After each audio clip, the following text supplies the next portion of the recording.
बच्चों, alternating current circuits वाला अपना चैप्टर पूरा हो गया था। उसमें एक टॉपिक है आरएलसी पैरेलल सर्किट। तो मैं पैरेलल सर्किट्स के बारे में बता देता हूँ। आरएलसी पैरेलल सर्किट्स,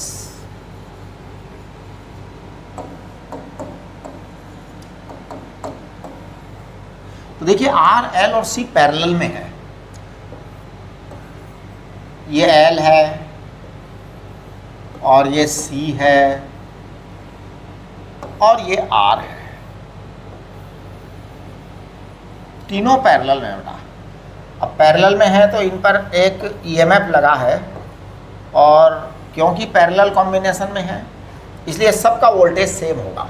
तो हम पता है पैरेलल सर्किट के लिए क्या बात कहेंगे। पैरेलल सर्किट के लिए कहेंगे V R equal to V L equal to V C equal to E naught sine omega T.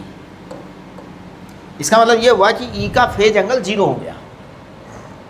ई का फेज एंगल क्या हुआ? 0 हुआ, राइट। अब इसमें जो करंट बहेगा वो होगा आई एल, इसमें जो करंट बहेगा वो होगा आई सी, इसमें जो करंट बहेगा वो होगा आई आर। तो देखिए मैं बताता हूँ आई एल क्या होगा। आई एल बराबर होगा ई अपॉन एक्स एल। हमने आपको बताया था ई का फेज एंगल 0 और एक्स एल का फेज एंगल क्या बताया था? एक्स एल का फेज एंगल बताया था प्लस पाई बाई 2।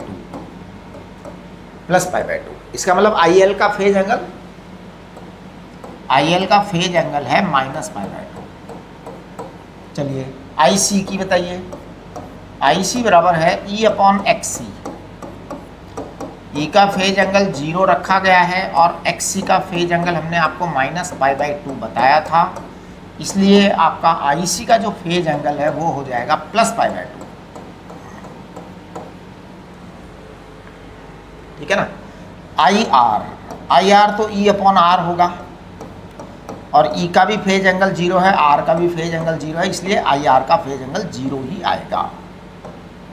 अब देखिए, हो सकता है किसी सर्किट में एल हो ही ना, केवल आर और सी हो। तो जब आर और सी है तो आप एल को हटा दीजिए, है ना। बात भी मत करिए आप एल की। जब केवल आर और एल हो तो आप सी को हटा दीजिए, बात मत करिए, राइट। अब हम यहाँ पर करंट ट्रायंगल बनाएंगे। तो देखिए यहाँ जो है ना, जैसे हमने उसमें वोल्टेज ट्रायंगल बनाया था, इसमें हम करंट डिस्ट्रीब्यूशन ट्रायंगल बनाएंगे। Current distribution triangle.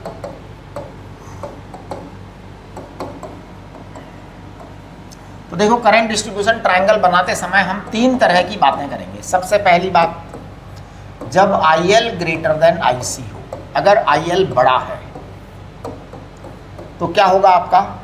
ये आपका आई आर है, आई आर का फेज एंगल का 0 होता है ना। आई एल आपका ग्रेटर है, आई एल ग्रेटर है और आई सी आपका कम है। इसका मतलब आपका जो रिजल्ट आएगा वो रिजल्टेंट ट्रायंगल ये आएगा। आई आर तो आपका आई आर है, यहाँ आपके आएगा आई एल माइनस आई सी, ये आपका रिजल्टेंट आई आएगा और ये एंगल है माइनस थीटा। इसका मतलब रिजल्टेंट आई का फेज एंगल माइनस थीटा है। जब रिजल्टेंट आई का फेज एंगल माइनस थीटा है तो हम बोलेंगे I resultant is I naught sine omega T minus theta, और ये आई रिजल्टेंट है। तो रिजल्टेंट आई को क्या बोलेंगे? रिजल्टेंट आई को बोलेंगे I equal to under root I R square plus I L minus I C का होल स्क्वायर। आप चेक करिए, ठीक है ना। और जब आई बराबर ऐसा हो गया तो इसको पता है मैं क्या बोलूँगा? इसको मैं बोलूँगा I R square. I R का मतलब है ई अपॉन आर का whole square, E upon R का square plus E upon X L का square, E upon X L minus E upon X C का स्क्वायर। ये आएगा बेटा, ये आई बराबर आया है ना। हाँ, तो देखिए मैं आई को और अच्छी तरह से लिख रहा हूँ, तो आई बराबर मैं ई को कॉमन ले रहा हूँ बेटा और यहाँ लिख दे रहा हूँ 1 upon R square plus 1 upon X L minus 1 upon X C का होल स्क्वायर।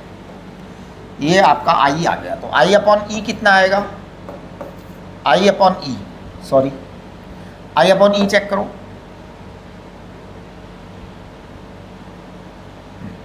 आई अपॉन ई ये आएगा आपका, आई अपॉन ई आएगा 1 upon R square plus 1 upon X L square minus 1 upon X C square. ये आपका आएगा 1 अपॉन जेड, ये 1 upon Z आया है। इसका मतलब जेड कितना आएगा, जेड आपका ये आएगा, चेक करिए, Z equal to 1 upon R square plus 1 upon X L minus 1 upon X C. ये आपका जेड आया है पैरेलल सर्किट के लिए। अब आप देखो ये आपका केस कब हुआ, जब आपका आई एल ग्रेटर था, जब आपका आई एल ग्रेटर था और आई सी स्मॉलर था, तब आपका ये केस बना। क्योंकि आई एल का फेज एंगल क्या था, देखो आई एल का फेज एंगल था -π/2 और आई सी का फेज एंगल था +π/2, आई आर का था 0। ठीक है, तो आप देखिए आगे, ये तब हुआ। अब अगर सोचो आप क्या होता अगर I L less than I C होता, तो अगर I L less than I C होता तो क्या होता।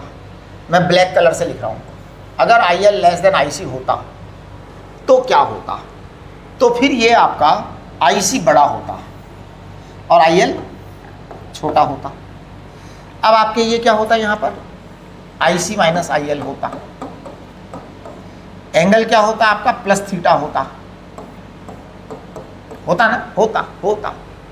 अगर आई सी, अगर I L greater less than I C होता, अगर, तो फिर आई सी ज़्यादा बड़ा होता, फिर हम आई सी में से आई एल को सब्ट्रैक्ट करते और आई सी माइनस आई एल आता। यहाँ पर क्या होता, ये आई सी माइनस आई एल आता है ना, आई सी माइनस आई एल आता। ये क्या आता आपका एक्स सी माइनस एक्स एल आता, ये क्या आता एक्स सी माइनस एक्स एल आता। ये बस ऐसे ही तो आपका जेड आ जाता है ना, ये हो गया। अच्छा मान लो केवल आर और एल होता, अगर आर और एल होता, सी होता ही नहीं तो कोई बात नहीं, आई आर और आई एल होता, आपका रिजल्ट आ जाता। फिर आपका वो जेड आर एल आ जाता, इम्पीडेंस आ जाता। इसको जेड को इम्पीडेंस बोलते हैं ना। अगर मान लो आपके केवल आर और सी होता तो कोई बात नहीं, एक्सएल को 0 कर देते, आई एल को 0 कर दो, एक्सएल को नहीं आई एल को 0 करो, है ना, क्योंकि होता ही नहीं ना फिर तो वो, फिर आपके पास में ये आ जाता। राइट, ये सब चीज़ें हो गई। अब इसके अंदर ये एक्चुअल में दूसरा केस है जिसको आप अपने आप कंप्लीट करना है ना। देखो केस नंबर 2 को आप अपने आप कंप्लीट करना। तो केस नंबर 2 क्या है, I L less than I C. इसको आप अपने आप कंप्लीट करिए, आई आर ड्रॉ करो, आई एल ड्रॉ करो, है ना, आई सी ड्रॉ करो, आई एल ड्रॉ करो, फिर आप करंट डिस्ट्रीब्यूशन ट्रायंगल ड्रॉ करो और फिर आप उसका रिजल्ट ड्रॉ करो, फिर आप जेड निकालिए कैलकुलेट करके, करिए आप अपने आप, है ना। आपका जेड क्या आएगा, आपका जेड आएगा इस वाले केस में ये 1 upon √r square, 1 upon r square sorry, plus 1 upon X C, ये आएगा। ये आपका केस 2 हुआ। सबसे इंपॉर्टेंट है केस 3, वो समझिए क्या है, वो असली चीज़ है समझने वाली। तो देखिए केस 3 क्या है, अगर आई एल बराबर आई सी होता, अगर आई एल बराबर आई सी होता तो क्या होता, फिर ये होता आई आर ये है, आई सी ये है और आई एल ये है, दोनों बराबर हैं, इसलिए कैंसिल हो जाएगा, यानी नेट करंट केवल आई आएगा, आई बराबर आई आर आएगा बस। और इसका फेज क्या होगा, इसका फेज 0 होगा, तो आई का फेज 0 हो गया। ई का फेज कितना था, 0 था, तो इसका मतलब आई की इक्वेशन क्या बन जाएगी, आई I0 साइन ओमेगा टी। ई की इक्वेशन क्या थी, ई की इक्वेशन थी E0 sign omega T, E0 sign omega T, right. इस तरह से ये चीज़ें बन गई, राइट। अब आप देखिए ऐसे केस में आपके आई बराबर क्या आएगा, आई आर को क्या लिखते हैं, E upon R, I R को लिखते हैं E अपॉन आर। तो अब देखो आई अपॉन ई क्या आएगा, आई अपॉन ई आएगा 1 अपॉन आर बराबर 1 अपॉन जेड। इसका मतलब जेड बराबर आर आएगा, Z बराबर R आएगा। तो इसका मतलब ये हुआ, इसको कहते हैं एंटी रेजोनेंस, है ना। This condition of RLC parallel circuit, this condition of RLC parallel circuit is called, this condition of RLC parallel circuit is called what? This condition of RLC parallel circuit is called क्या? Anti resonance. Anti resonance actual में ये anti resonance क्यों है, सुनिए। Anti resonance इसलिए है कि जब IL बराबर IC है, जब IL बराबर IC है तो आपका Z बराबर R है। और आपको मैं बताऊं कि ये Z बराबर R जो है ना, it is maximum value of Z for parallel circuit. हाँ जी, हाँ जी, मैक्सिमम वैल्यू है Z फॉर पैरेलल सर्किट। देखिए पैरेलल सर्किट में आपकी Z की 3 वैल्यूज आई हैं, वो तीनों वैल्यूज मैं बता रहा हूँ। पहला केस था आपका IL ग्रेटर देन IC, तो आपका Z ये आया था, आपका Z ये आया था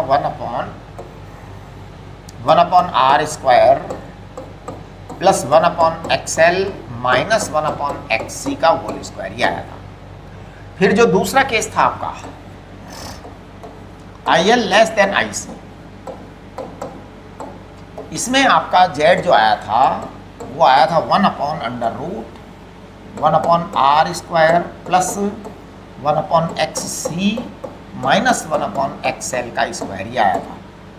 फिर आपके पास में तीसरा नंबर आया था IL इक्वल टू IC, यार इसमें Z बराबर R आया। अब आप देखो इन तीनों केसेस में कंपैरिजन करो, ये डिनोमिनेटर में प्लस है, डिनोमिनेटर में, ये डिनोमिनेटर में प्लस है, इसका मतलब ये Z कम होगा, ये Z कम होगा, वही Z मैक्सिमम होगा। तो this Z is maximum, maximum Z maximum, इसका मतलब I मिनिमम होगा, है ना। तो इसका मतलब ये हुआ कि in parallel AC circuit we face with the anti resonant situation. Resonance की उल्टी सिचुएशन है ये, एंटी रेजोनेंस है ना। तो देखिए in case of condition of anti resonance, condition of anti resonance, anti resonance of RLC parallel circuit, इसको anti resonance क्यों बोल रहे हैं? एक्चुअल में रेजोनेंस का जस्ट अपोजिट हो रहा है, Z मैक्सिमम हो रहा है RLC पैरेलल सर्किट। तो एंटी रेजोनेंस क्यों हो रहा है? देखो आपका जो रेजोनेंस था, देखिए series resonance, series resonance, series resonance में क्या था कि आपने Z का और फ्रीक्वेंसी का ग्राफ ड्रॉ किया था। तो सीरीज रेजोनेंस में ऐसा हुआ था, Z और ये आपका मिनिमम था रेजोनेंट फ्रीक्वेंसी पर। यहाँ पता है क्या होगा, आपका जो एंटी रेजोनेंस है ना, तो parallel anti resonance, parallel circuit में रेजोनेंस होगा ही नहीं। पैरेलल सर्किट में क्या होता है? Parallel anti resonance, anti resonance, parallel anti resonance. Anti resonance में पैरेलल में आएगा Z और N, ऐसा Z और न्यू, ये न्यू R है तो ये ऐसा आएगा, इस तरह से आएगा। अब अगर आप करंट की बात करेंगे तो करंट की बात करेंगे तो यहाँ पर करंट ऐसा आया था, ये करंट था I, है ना। यहाँ पर ये करंट ऐसा आएगा, यानी कि मिनिमम करंट न्यू R पर बहेगा, ये I आएगा। आप समझ रहे हैं? उल्टा होगा सब, इसका जो Z है वो उसका I होगा, इसका जो I है वो उसका Z होगा। एक बात। नंबर 2, आपने कहा anti resonance, anti resonance, anti resonance की कंडीशन क्या है? एंटी रेजोनेंस की कंडीशन है IL बराबर IC। अब IL बराबर IC का मतलब होता है E/XL बराबर E/XC, ये मतलब होता है। इसका मतलब XL बराबर XC होगा, इसका मतलब एक्सएल बराबर एक्ससी होगा। इसका मतलब आपका जो एक्सएल बराबर एक्ससी हुआ तो इसका मतलब ओमेगा एल क्या आएगा बताओ। एक्सएल बराबर एक्ससी हुआ तो ओमेगा एल बराबर 1/ओमेगा सी। ओमेगा एल बराबर 1/ओमेगा सी यानी ओमेगा स्क्वायर बराबर 1/LC। तो ओमेगा इक्वल टू आ जाएगा √L 1/√LC। इसे हम कहेंगे 2 pi nu R, that is 1/√LC। तो न्यू आर आपका जो रेजोनेंट सर्किट आएगा वो आएगा 2 पाई √LC। ये मतलब रेजोनेंट फ्रीक्वेंसी आई। इसको एंटी रेजोनेंट फ्रीक्वेंसी बोलेंगे पैरेलल सर्किट के लिए, सीरीज सर्किट के लिए रेजोनेंट फ्रीक्वेंसी, राइट। अच्छा, ये सब बातें हो गई है ना। अब हम बात करेंगे mixed circuit.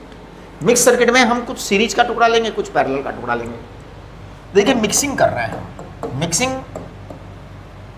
Mixing of parallel and series. AC circuit बहुत ही मतलब मस्त और थोड़ा मजेदार टॉपिक है। जैसे मान लो यहां पर आपका एल लगा हुआ है और यहां पर आपका आर है और यहां पर सी है। ये आपका सर्किट बनाया है हमने।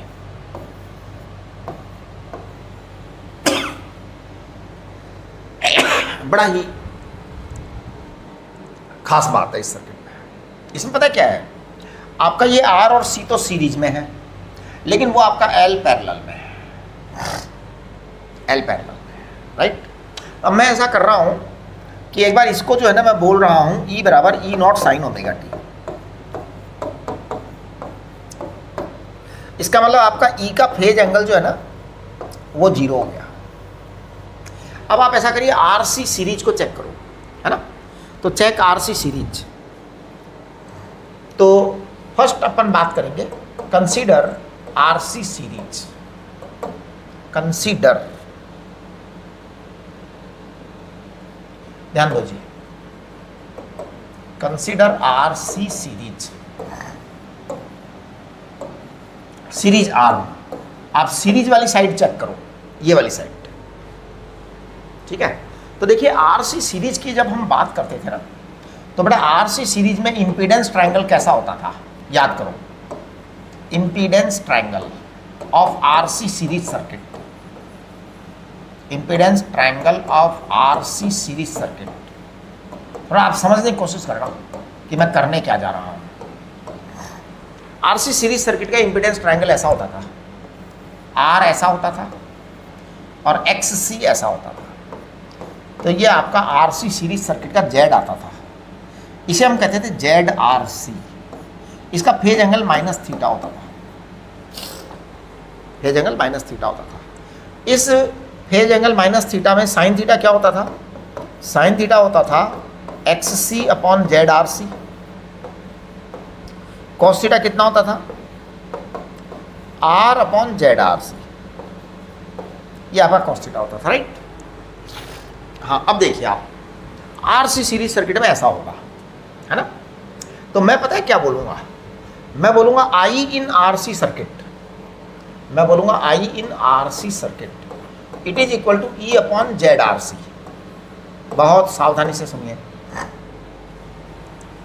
I in RC circuit is E/ZRC, है ना, ओम्स लॉ। अब E का फेज एंगल 0 है और ZRC का फेज एंगल आया है -θ, -θ। तो बेटा IRC क्या आ गया, IRC आ गया है +θ, है ना। IRC आ गया है +θ। एक मिनट जरा, हाँ। तो ये आपका IRC +θ आ गया। अब आप इस पर ध्यान दीजिए कि जब आपका IRC +θ आ गया है ना, तो अब हम आगे बात करेंगे कि IL क्या आएगा। IL देखिए, IL जो होता है ना आपका, वो होता है E/XL, E/XL। तो E को हम कहेंगे 0 और XL को क्या बोलेंगे +π/2। आपका IL क्या आ गया, IL आ गया है आपका फेज -π/2, है ना। अब हम करंट डिस्ट्रीब्यूशन डायग्राम बनाएंगे, है ना, या करंट एनालिसिस डायग्राम बनाएंगे, तो मैं यहाँ पे बना रहा हूँ, है ना, यहाँ इधर बना देता हूँ, आप थोड़ा ध्यान देना। करंट एनालिसिस डायग्राम, आप थोड़ा ध्यान से देखना। करंट एनालिसिस डायग्राम बेटे, इसको मैं कहता हूं zero phase line. This is zero line, this line is called as zero line, zero phase line. इसका फेज एंगल जीरो है इस लाइन का, ठीक है। अब देखिए आपका IRC माइनस नहीं प्लस थीटा है, IRC प्लस थीटा है। इसका मतलब IRC को मैं ऐसे ड्रॉ करूंगा, this is IRC, this is IRC, इसका फेज एंगल प्लस थीटा है बेटा, और दिस इज IL, इसका फेज एंगल माइनस थीटा है। अब पता है मैं क्या करूंगा, मैं इस IRC के दो कंपोनेंट करूंगा। तो ये एंगल आपका थीटा है, तो ये कंपोनेंट आएगा IRC कॉस थीटा, और ये कंपोनेंट क्या आएगा, नेचुरल है IRC साइन थीटा आएगा, है ना। तो this component will come IRC sine theta. चलो यहाँ लिख देता हूँ इसको, है ना, IRC साइन थीटा। ध्यान दो, IRC साइन थीटा। अब मैं आपसे ये कहना चाहूंगा कि अगर हम थीटा नेट जीरो चाहते हैं, है ना, तो for net zero theta, for theta to be zero, resultant angle, है ना, resultant phase to be zero, resultant phase angle to be zero. अगर आप रिजल्टेंट फेज एंगल को जीरो बनाना चाहते हैं, अगर तो आपके पास में ये सीन आएगा कि इनको इक्वल करो, इस वाले को और इस वाले को इक्वेट कर दो, जिससे खत्म हो जाएगा तो केवल ये बच जाएगा, है ना। तो देखिए इसको कहेंगे जीरो फेजर कंडीशन, इसे कहेंगे zero phase condition, zero phase condition. तो देखो जीरो फेज कंडीशन क्या है, जीरो फेज कंडीशन है IRC साइन थीटा, ये बराबर IL आना चाहिए, ये आपकी जीरो फेज कंडीशन है जी, IRC साइन थीटा बराबर IL, ये जीरो फेज कंडीशन। अब देखिए IRC को मैं पता है क्या लिखूंगा, IRC को मैं लिखूंगा E/ZRC, IRC को मैं लिखूंगा E/ZRC। साइन थीटा क्या लिखूंगा मैं, साइन थीटा को मैं लिखूंगा XC अपॉन ZRC। IL को क्या लिखूंगा E/XL। आप चेक करो पिछले पेज से, ये रखा, नहीं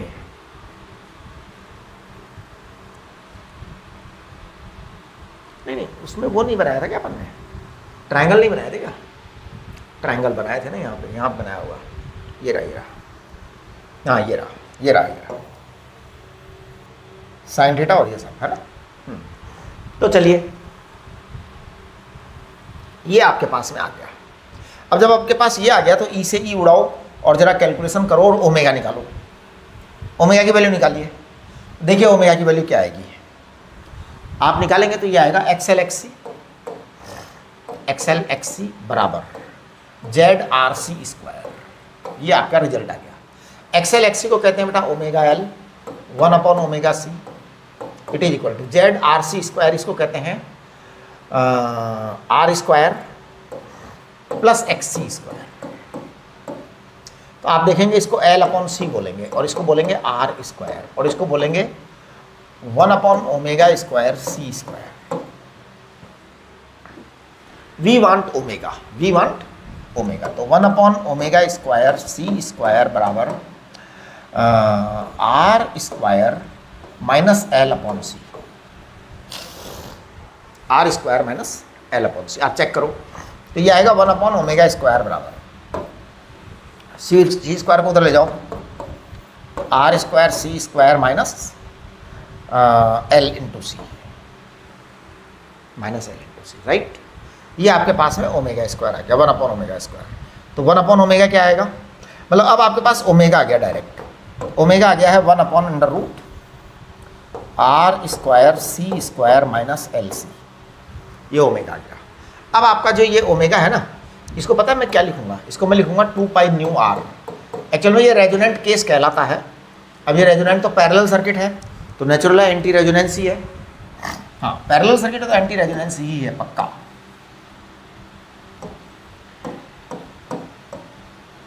माइनस एल सी, तो न्यू आर आपके पास में आ जाएगा 1/2 pi under root R square C square minus L C. यानी हमने किया क्या है, कुछ नहीं किया हमने अब इसकी नेट इम्पीडेंस भी मैं निकाल देता हूँ, उसके बाद एक बार आपको वापस से दिखाता हूँ। देखो नेट करंट यहाँ से निकल रहा है, नेट करंट कि सारा कैंसल वैंसल होकर के नेट इतना बचा, नेट करंट ये बचा, तो इट इज़ नेट करंट है ना। हाँ, for zero phase condition, for zero phase condition, for zero phase condition net current बराबर आएगा I R C cos theta, बस यही आया। जीरो फेज कंडीशन जो है ना, नेट करंट बराबर I R C cos theta आएगा। अब I R C cos theta में आपके क्या आएगा, E upon Z R C, और कॉस थीटा में क्या आएगा आपका R upon Z R C. तो आपके पास में नेट करंट आया ये आई बराबर E into R upon under root Z R C square है, तो R square plus X C square, ये आपका नेट करंट आएगा। कुल मिलाकर के आप जरा इस सारे गेम को एक बार स्टार्ट से चेक करें, स्टार्ट से चेक करें। हमने क्या कहा, हमने कहा mixing of parallel and series AC circuit. तो मैंने इसको मिक्स किया है, ये सीरीज है ये पैरेलल है ना। अब ये मतलब सबसे अच्छा केस है जिसको मैंने डिस्कस किया है।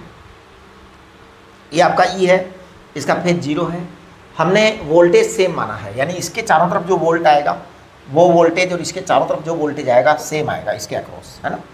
पैरेलल सर्किट है, पैरेलल सर्किट। अब देखिए कंसीडर आरसी सीरीज आर्म। सबसे पहले आप इस वाली आर्म को चेक करो, तो इस वाली आर्म को चेक करेंगे तो इसके लिए हमने इम्पीडेंस ट्रायंगल को चेक किया है। तो देखो कंसीडर आरसी सीरीज आर्म, है ना, सर्किट आपका वही है। तो आप देखिए आरसी सीरीज आर्म के लिए इम्पीडेंस ट्रायंगल आपको बनाना आ ही गया कि आप आर बनाएंगे और आप एक्स सी बनाएंगे, तो आपके पास जेड आर सी आ जाएगा, है ना। ये आपके पास माइनस थीटा आएगा जेड का। जब जेड की फेज माइनस थीटा आ गई तो करंट की फेज प्लस थीटा हो जाएगी। तो अब देखिए आप ये रखा है, साइन थीटा की वैल्यू आ जाएगी, कॉस थीटा की वैल्यू आ जाएगी, साइन थीटा कॉस थीटा दोनों वैल्यूज आपके पास आ गई। फिर देखिए आगे क्या किया है, आगे हमने ये गेम खेला है आई आर सी बराबर E upon Z R C, तो आई आर सी का phase plus pi by two plus theta आ गया। आई एल तो आएगा, आना ही माइनस पाई बाई टू है, वो तो कोई प्रॉब्लम ही नहीं है। अब आप करंट एनालिसिस डायग्राम बनाएंगे, मतलब डायग्राम वो जो आपके करंट का एनालिसिस करेगा उसे करंट एनालिसिस डायग्राम बोलेंगे, है ना। हाँ, मतलब कुछ ऐसा खास नहीं है। तो करंट एनालिसिस डायग्राम में हमने क्या किया, जीरो फेज लाइन बनाई और यहाँ पर आई आर सी की फेज प्लस थीटा रखी, यहाँ पे आई एल की फेज माइनस थीटा रखी, आई आर सी निकाला, I R C cos theta निकाला। For zero phase condition net current should be this, ये जीरो फेज कंडीशन पे नेट करंट है, नेट करंट इतना है, क्योंकि बस ये दोनों तो कैंसिल करने हैं हमारे को, ऊपर वाला और नीचे वाला तो इक्वल अपोजिट कर दो, इक्वल अपोजिट कर दोगे तो जीरो फेज आ जाएगी। जीरो फेज यानी कि सारा रिजल्ट इधर आएगा, बाकी हमने प्लस और माइनस दोनों कैंसिल कर दिए। तो ये I R C cos theta आया।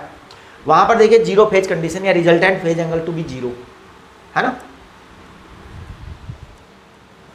Resultant phase angle to be zero. तो नेट जीरो फेज कंडीशन आपकी ये है। अभी जीरो फेज कंडीशन जो है ना, इसको कैलकुलेशन करनी पड़ेगी पूरी, है। तो आप देखिए यहाँ पे क्या आ रहा है, ये शायद वहाँ ऊपर ले गए फिर अपन, है ना। हाँ, ये देखो ये कैलकुलेशन की, ये कैलकुलेशन की। अब ये क्या गेम है, बस छोटा सा और कुछ नहीं है, हम इसमें कुछ ऐसा कर नहीं रहे हैं, बस ओमेगा निकालना है, ओमेगा निकालना है। आपके पास ये ओमेगा आ गया, ठीक है, और ये आपके पास में जीरो फेज एंगल की कंडीशन आ गई, करेक्ट। करंट इतना आएगा। चलिए मैं आपको एक सवाल देता हूँ, उसको आप अपने आप करना, उसको आप अपने आप करना, मतलब मैं नहीं करवा रहा उसको, ठीक है, आप करेंगे उसको। मैंने यहाँ पर सी लगाया बेटा,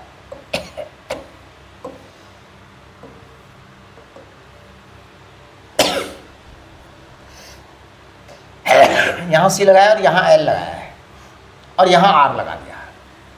इसका मतलब L और R सीरीज में है, L और R सीरीज में है और C पैरेलल में है, और ये आपका EMF लगा दिया।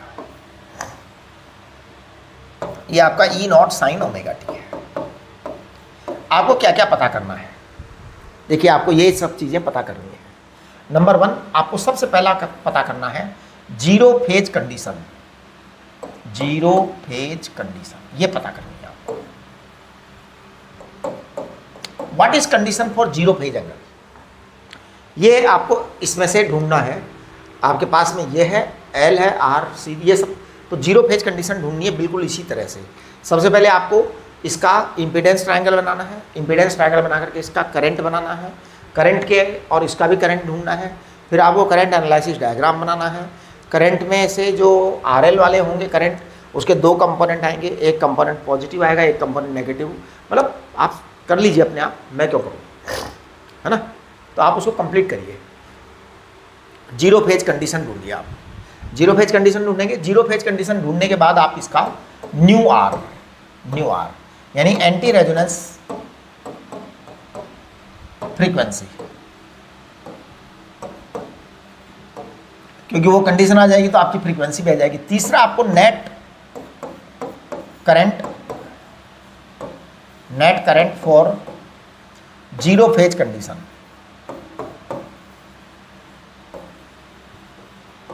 ये आपको निकालना है। 3 चीज़ आपको निकालनी है। तो आप कैलकुलेट करिए, अपने आप करिए, हम कुछ नहीं करेंगे, है ना। फिर आप पूछ लेना चाहो तो जूम सेशन में। तो ये आपका AC का चैप्टर कंप्लीट हो गया। अपना अगला लेक्चर आएगा electro magnetic wave, EM wave, अगला लेक्चर, ठीक है, इलेक्ट्रोमैग्नेटिक वेव, ठीक है। चलिए, नमस्ते।